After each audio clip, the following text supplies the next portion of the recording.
Given my analysis of how the war is progressing, I think that Iran has many more advantages over the United States. The reality is that right now, it's a war of attrition between the United States and Iran, and the Iranians have been preparing 20 years for this conflict. In their eschatology, in their religion, this is a war against the great Satan. They've had many practice runs.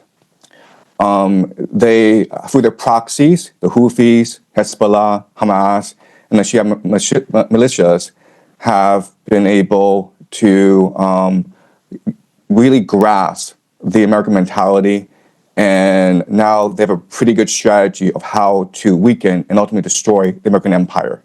So what the Iranians are doing is they're waging war against the entire global economy. And so they are striking the GCC countries.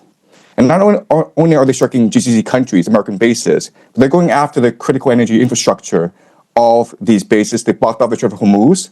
And eventually, they will go after the water desalination plants, which is the lifeblood of these nations because they don't have fresh water supply. In fact, the water desalination plants provides 60% of the GCC's water supply. So if a drone, and these drones cost $50,000, if they wiped out a desalination plant in Riyadh, Saudi Arabia, and it's a city of 10 million people, right? They'd be out of water in 2 weeks. In 2 weeks. And right now, the Iranians have de facto closed off the Strait of Hormuz, and the GCC gets 90% of its food from the Strait of Hormuz. So I know a lot of people are talking about the disruptions to the global economy, but right now, the Iranians are actually threatening the very existence of Saudi Arabia, UAE, Bahrain, Qatar. And why this is important is that the Gulf states are really the linchpin of the American economy. So what they do is they sell petrodollars and then they recycle the petrodollars back into the American economy through the investments in the stock market.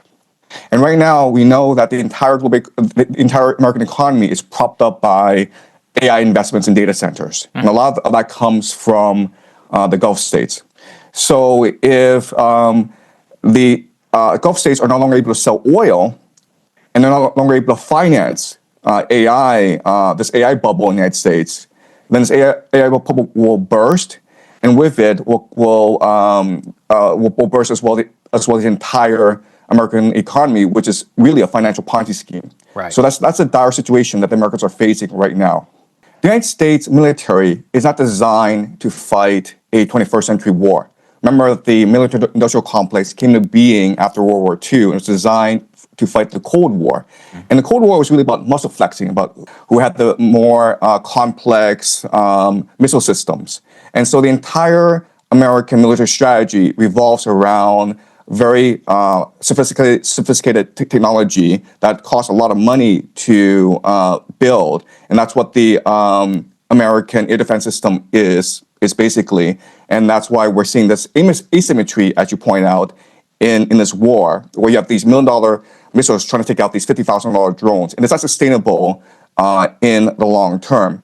And so what we're seeing is really the puncturing of the aura of invincibility and inevitability that sustained American hegemony for the past 20 years, especially after the collapse of the Soviet Union. And this is really a reordering of not just the global economy, because this signals the collapse of the petrodollar, and with it, the entire US dollar-based reserve currency system, but also the global hegemony of the United States. We're moving towards a multipolar world.